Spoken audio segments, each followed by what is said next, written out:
Hello everybody and welcome to episode 2 of the film making planning video series of I have no idea what I'm calling this. Today I'm joined by fellow actor and co-writer, it's Sam. Why did I just do that? Don't know. Anyway, we've been planning the film, we've got loads of ideas down, and Sam's been writing out quite a good plot for the film, and it's still in the stages of we haven't got anything completely done, we haven't got any scripts done, so it's pretty much just keep working at it until we've got episode 1 done, then we can film that episode. But you can't rush these things, can you? No, you cannot. It's got to take time and effort. Anyway, Sam joins us today because, as you can probably tell by the title of this video, we're going to be going through props and all that kind of stuff. So it's going to be weapons for this film, things like little bits of uniforms or like gear, and things that we'll be able to use in the film that I've got around my house and that I've bought and collected, and I can just let you know how much things are and just basically what we are using for this film.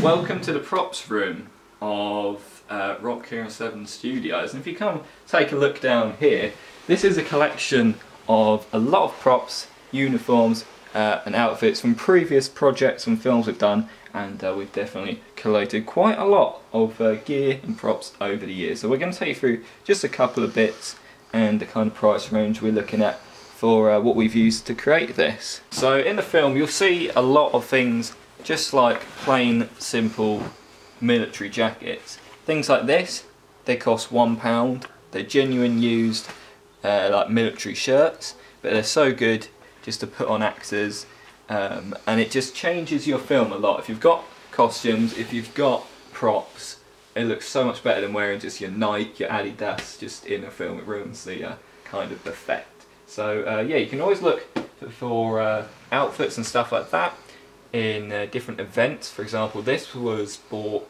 with most of this stuff at a big like military event in Kent for, like I say, only for £1. Loads of stuff just for £1, so it's all really cheap, really budget stuff. This is like an ammunition box you'll probably see in the film. It's just something good to have in the background, or just, like I say, use it as a prop. Really cheap, it costs about £5, and it's good to just keep equipment in when you are transporting it on film sets, and of course it looks good for the kind of war film scene that we're doing. Inside here we've got some really cheap fake plastic bullets. You can get these from joke shops and stuff, but if you look at them on a camera or in the background, you're not going to notice or take any notice that they are fake bullets. So they're brilliant to have, and like I say, again, really cheap. So, prop weapons. If you're making a short war film, or in our case a short war series, then you're definitely going to be needing things like prop guns. In this instance we've gone for airsoft guns. Reason is it's pretty difficult to get your hands on proper replica guns. Also it's like really expensive. So airsoft guns is the best option to go for.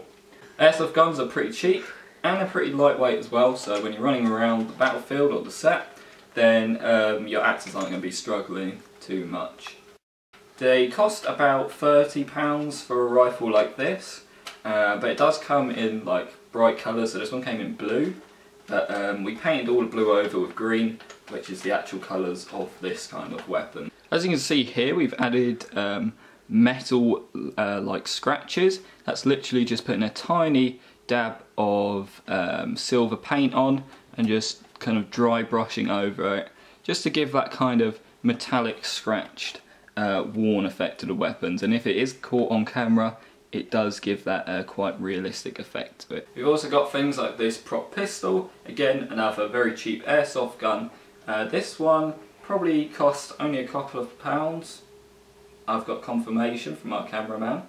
It did cost only a couple of £, and again this is actually metal, so it does have more of a realistic weight and feel to it, which is definitely handy for actors because they can get a feel of what the weapon would actually be like. But as you can see, it's red, so we're going to go about the process of painting it up. You join us outside for once, and we're about to spray paint this. In the ideal instance, because this is metal, you'll probably want to sand this off and then put a primer coat on of spray paint and then put your actual paint on. But because we're cheap and we don't have enough time, we're just going to put it on straight away and see what happens. Probably not the best idea though, and it's not what we'd usually do, but we're just going to see how it goes. Also, we ran out of primer, so yeah, you're going to want to get a bit of the base down here so you don't get it all over, you know, wherever you're spray painting, and make sure you do it outdoors because you don't want to be breathing this stuff in. So we want to probably just like this, small, what am I saying, small strokes, does that make sense? I don't know, yeah. As you can see, slowly the gun will come to life. And we're just going to keep doing this, keep touching up until it does become the prop that we want.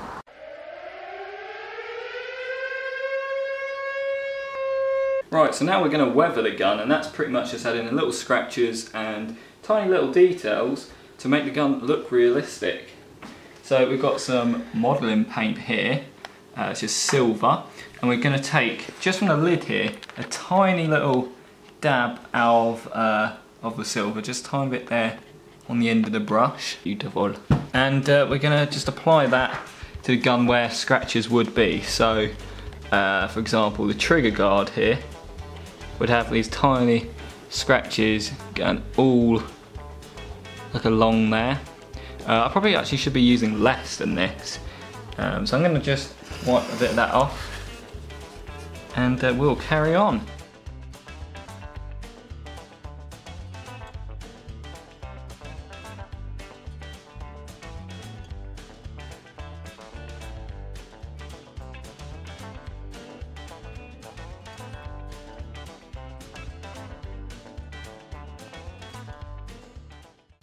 Right, I forgot to mention in yesterday's recording, because we're the day after now, we're also going to be utilising as much of practical effects as we can. So rather than adding effects like explosions, whatever, on that in editing software, so it's almost like green screen effects, we're going to try and do as many things not in person, but like for real, because it just looks better on the camera, and you know, you can always digitally re-enhance things when it comes to it, but yeah, it's also good for the actors as well to see things physically happen, but the main thing is it just looks a lot more aesthetically better. So to achieve this, it's a war series kind of thing, and lots of explosions, lots of smoke. That's where these come in. These are pull ring smoke grenades.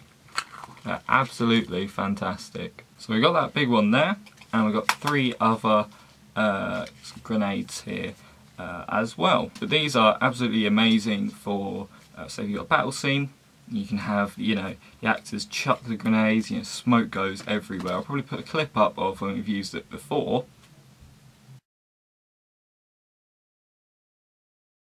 But yeah, it's brilliant because it gives, you know, the full action of, you take the protective top off, get the pin, rip it out, and then lob the grenade, and it provides perfect cover, or use it as a signal or whatever when it comes down to it. But they do look, again, just amazing in the film, and it gives it more atmosphere, more stuff going on, and it just looks more professional when you have got all these pyrotechnics going off. We'll probably go over that stuff again in another video, because at the moment, like these are classed as props because, you know, they're actual smoke grenades, but it is borderline effects as well, so it's kind of, it goes into both. Anyway, that's pretty much it. So thank you very much for watching, everyone. If you did enjoy the video, leave a thumbs up, and if you want to see more, subscribe. Also, leave all your comments down below. I'd like to hear what you think of the episode, or what you thought of the different bits of it. And I'm glad to see a lot of you guys are as enthusiastic as us. It really does kind of help motivate the whole thing. But yeah, it's been a pretty productive couple of days. I mean, mainly yesterday. We painted up guns, we explained all of those. I also did, I'm not sure if I got footage of them, but I got some smoke grenades ready, like they're actual used smoke grenades from the army, but they're just like the outer metal shell, but I made it look like they're ready to use again. So that'll be cool. Yeah, I did a couple of little other bits and bobs, but there's much more to come. Coming episodes, like I say, effects episode, there'll be one about costumes, there'll be one, there'll be stuff on the actual day we shoot, and stuff like that. So basically, lots more to come. Make sure you subscribe and show your support. But until next time guys, thanks for watching, and I'll see you later.